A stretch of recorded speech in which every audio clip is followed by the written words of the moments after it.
शादी के ठीक बाद नेहा की सास की तबीयत बहुत खराब हो गई। बताइए क्या हुआ है आपको? बेटे की शादी थी तो थकान हो गई। मौसम बदल रहा है तो जुकाम और बुखार हो गया। ऊपर से बहू के घर का खाना पता नहीं कैसा था कि पेट भी खराब हो गया। खाना तो बहुत बढ़िया था डॉक्टर साहब, सारे रिश्तेदार तारीफ कर रहे थे। रोहित की माँ इतनी कमजोर है कि जरा से में बीमार पड़ जाती है। डॉक्टर साहब आप सारी जांच करके देखिए, मुझे ऐसी क्या बीमारी है कि मेरी तबीयत ठीक ही नहीं रहती। फिलहाल तो ज्यादा कुछ नहीं है, पहले आपके जुकाम बुखार और पेट का इलाज कर लेते हैं, फिर बाकी के टेस्ट करवा लेंगे। अभी आप ये दवाइयाँ ले आइए। पिताजी मैं डॉक्टर साहब को छोड़कर और दवाइयाँ लेकर आता हूँ। माँ जी तो बीमार थी, इसलिए नेहा ने किचन संभाल लिया। माँ जी अब आपकी तबीयत कैसी है? पहले से ठीक है। आप बैठिए, मैं खाना लगाती हूँ। तेरे बाबूजी और रोहित ने खाना खा लिया? रोहित तो टिफिन लेकर ऑफिस गए हैं माँ, और बाबूजी ने खाना खा लिया है। आप शुरू कीजिए। यह क्या, खाने में इतना तेल इतने मसाले? अरे अभी अभी तो तबीयत ठीक हुई है मेरी, तुम क्या मुझे वापस बीमार करना चाहती हो? नहीं माँ जी, ऐसा नहीं है। क्या हुआ? देखो ये बहू ने कैसा खाना बनाया है। खाना तो बहुत ही स्वाद, आऊंगी तो बीमार हो जाऊंगी ना।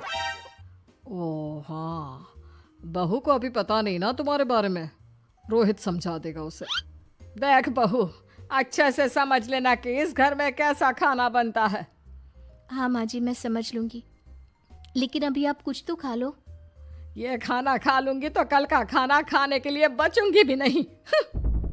सास की बातें सुनकर नेहा उदास हो गई। उसने रोहित के घर आती ही उससे माँ जी के खाने के बारे में पूछा। आज माँ जी ने मुझे खाने के लिए बहुत बुरा भला कहा। माँ को मसालेदार और तेल घी वाला खाना सूट नहीं करता, वो बीमार पड़ जाती हैं। ऐसी क्या बीमारी है माँ जी को? पता नहीं, आज तक कई डॉक्टरों को दिखाया, कितने टेस्ट करवाए, लेकिन कोई बीमारी पकड़ में ही नहीं आई। नेहा को कुछ समझ में तो नहीं आया, लेकिन उसने अपनी सास के हिसाब का खाना बनाना सीख लिया। माँ जी आज तो खाना ठीक है ना? खाना तो ठीक है, लेकिन ये मुआ रेडियो क्यों चल रहा है इतनी तेज आवाज में? वो माँ जी मैं अकेले काम करते करते बोर हो रही थी ना, तो टाइम पास करने के लिए चला दिया। तेरा इस टाइम पास के चक्कर में मेरा सर दर्द से फटने लगा है। तेज सॉरी माँ जी, मुझे पता नहीं था। तुम्हें जब तक सब पता चलेगा तब तक मैं तो भगवान के पास ही पहुंच जाऊंगी। नहीं नहीं, ऐसा मत कहिए ना माँ जी। अब मैं कहीं भूख से ही ना मर जाऊं। खाना मेरे कमरे में रख दो। बेचारी नेहा, उस दिन उसे बहुत दुख हुआ। नेहा तुम रो क्यों रही हो? आज माँ जी ने मुझे बहुत बुरा भला कहा, मैं तो सिर्फ रेडियो सुन रही थी। ओहो, तुम माँ की बातों का बुरा मत मानो, उन्हें तेज आवाज से सर दर्द होने लगता है, दर्द की वजह से बोल दिया होगा कुछ। लेकिन मुझे तो ये सब पता ही नहीं था ना, इसलिए बाबूजी ने मुझे पहले ही फोन करके सब कुछ बता दिया, और मैं तुम्हारे लिए ये हेडफोन लाया हूँ। अब तुम अपने गाने भी सुन सकती हो और माँ को परेशानी भी नहीं होगी। ये सिर्फ एक बात का हाल है, लेकिन माँ को तो हर चीज से परेशानी है। अब क्या कर सकते हैं, माँ बीमार ही इतनी रहती है। लेकिन माँ को ऐसी कौन सी बीमारी है? तुम्हें बताया तो था, किसी भी डॉक्टर को माँ की बीमारी समझ में नहीं आ रही। अब तुम भी ये सब सोचना छोड़ दो, ये हेडफोन लो और अपने पसंद के गाने सुनो। रोहित के गिफ्ट से नेहा की एक परेशानी तो दूर हो गई, लेकिन उसके मन में कई सवाल खड़े हो गए। आज मैं देर से उठाऊं या तुम जल्दी उठ गई? वो माँ जी को कल रात भर सर दर्द हुआ ना, तो जल्दी उठकर उनकी जगह मैंने पूजा कर दी। अरे वाह, अच्छा अच्छा, हे भगवान, ये किसकी करामत है? ये तो माँ जी की आवाज है। चलो चल के देखते हैं। क्या हुआ माँ? अच्छा, ये घर में गुलाब कौन लाया? मुझे नहीं पता, मैं तो अभी उठा हूँ। माँ जी आप कल रात भर सो नहीं पाई, तो मैंने जल्दी उठकर पूजा पाठ किया। घर में फूल नहीं थे ना, तो मैं बाजार से गुलाब के फूल ले आई। नेहा, माँ को गुलाब के फूल की एलर्जी है। अब मुझे ये कैसे पता होगा? अच्छा, तुझे कुछ पता नहीं तो तू वही काम क्यों करती है जिससे मेरी तबीयत खराब हो जाए। रोहित के बाबूजी, ये बहू मेरी जान लेना चाहती है। माँ जी, मुझे ऐसा करके क्या मिलेगा? वो तो तुझे ही पता, लेकिन कुछ तो है। रोहित की माँ, बस करो।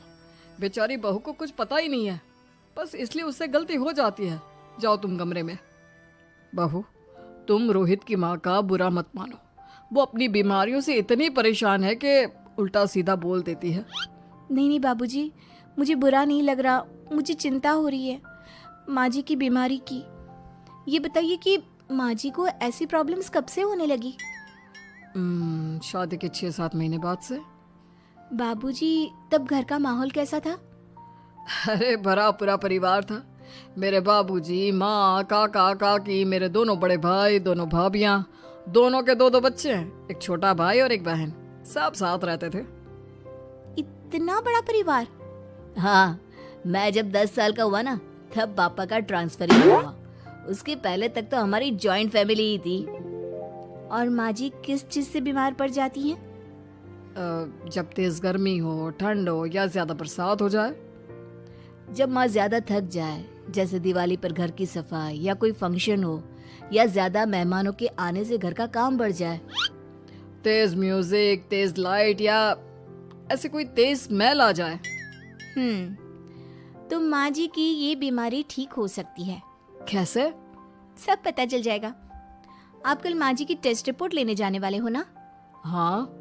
तो सुनिए क्या करना है। अगले दिन रोहित माँ जी की रिपोर्ट्स लेकर आता है। माँ, बाबूजी, नेहा। अरे क्या हो गया रोहित? माँ जी की रिपोर्ट आ गई है। कुछ सीरियस है क्या? जिसका डर था वही हुआ। अरे गोल गोल बातें मत कर, सीधी तरफ बता बेटा, क्या हुआ है मुझे? माँ, आपकी किडनी, लिवर सब फेल हो गया है। आपका दिल भी कमजोर हो गया है। डॉक्टर ने कहा है कि आपके पास सिर्फ 1 महीना बचा है। ये क्या बक रहा है? ऐसा हो ही नहीं सकता। मुझे लग ही नहीं रहा कि मैं इतनी बीमार हूँ। लेकिन माँ जी, रिपोर्ट झूठी तो नहीं हो सकती ना? हाँ, माँ को 20 साल की उम्र से बीमारी लग गई थी, लेकिन कोई डॉक्टर पकड़ नहीं पाया और अब ये बीमारियां बहुत ज्यादा बढ़ गई हैं।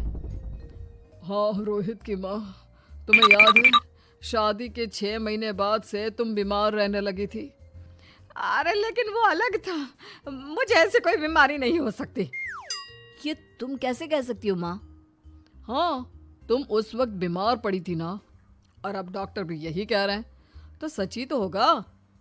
और आप तभी से बीमारी तो रहती आई हैं। अरे लेकिन तब मैं बीमार थी ही नहीं। क्या मतलब? अरे तब मैं बीमारी का नाटक करती थी, मुझे कुछ नहीं हुआ था। ये क्या बोल रही हो? हाँ, घर में इतने सारे लोग थे और सबसे छोटी बहू मैं थी, तो सारा काम मुझे करना पड़ता, इसलिए काम से बचने के लिए मैं नाटक करने लगी। लेकिन आपको अभी भी वही बीमारियां होती है ना माँ? हाँ, अगर नाटक था तो ये प्रॉब्लम तुम्हें अभी क्यों होती है? इसका जवाब मैं देती हूँ। माँ जी कई महीनों तक नाटक करती रही, इसलिए इनके दिमाग ने धीरे धीरे इस झूठ को सच मान लिया और इनका दिमाग उन बीमारियों का एहसास कराने लगा। हैं?